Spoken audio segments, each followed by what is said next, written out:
এই অঞ্চলটা একটা প্রান্তিক অঞ্চল। এখানে মানুষ হয়তো কখনো 50 টাকা 100 টাকা চিন্তা করে ডাক্তারের কাছে যান না, ভুগে ভুগে একসময় সে মৃত্যু করে ঢলে পড়ে।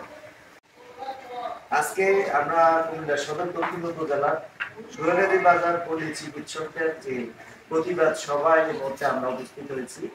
আমি ব্যক্তিগতভাবে এই অঞ্চলে দীর্ঘদিন ধরে সাংবাদিকতা করে আসছি। আমরা দেখেছি বিগত দিনে যখন এই অঞ্চলের কারো পাশে কেউ দাঁড়াতো না, করোনাকালীন সময় বিশেষ করে, এই পল্লী চিকিৎসকরাই মানুষের পাশে দাঁড়িয়েছেন। মানুষ যখন তার আপন ভাই কিংবা আপন বাবা মাও তার সন্তানের পাশে দাঁড়াতেন না, তখন এই পল্লী চিকিৎসকরাই মানুষের পাশে দাঁড়িয়েছে।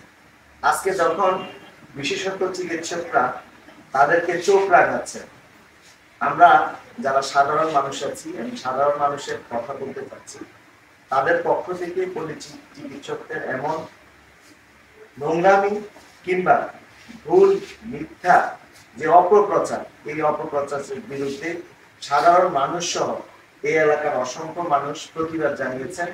আমি একজন সাংবাদিক হয়ে, এই এলাকার বাসিন্দা হয়ে এমন নোংরামি কিংবা প্রতিবাদ যে বিষয়গুলো, এই জিনিসগুলো যাতে আর আমাদের সামনে না আসে। কারণ এই অঞ্চলটা একটা প্রান্তিক অঞ্চল। এখানে মানুষ হয়তো কখনো 50 টাকা 100 টাকা চিন্তা করে ডাক্তারের কাছে যান না, ভুগে ভুগে একসময় সে মৃত্যু করে ঢলে পড়ে। এই মানুষগুলোর সেবাই কিন্তু দিচ্ছেন পল্লী চিকিৎসক। আমরা চাই বিশেষজ্ঞ ডাক্তার এবং পল্লী চিকিৎসক তারা একে অপরের সাথে কাঁধে কাঁধ মিলিয়ে সামনের দিনগুলোতে কাজ করবে এবং এই ধরনের ভেদাভেদ কিংবা মিথ্যা ভুল তথ্য দিয়ে কোনো নিউজ যাতে আমাদের এই অঞ্চলে না হয়, সেই দিকে সবার জন্য আহ্বান জানাচ্ছি এবং আপনাদের সবার জন্য মঙ্গল কামনা করছি। ধন্যবাদ।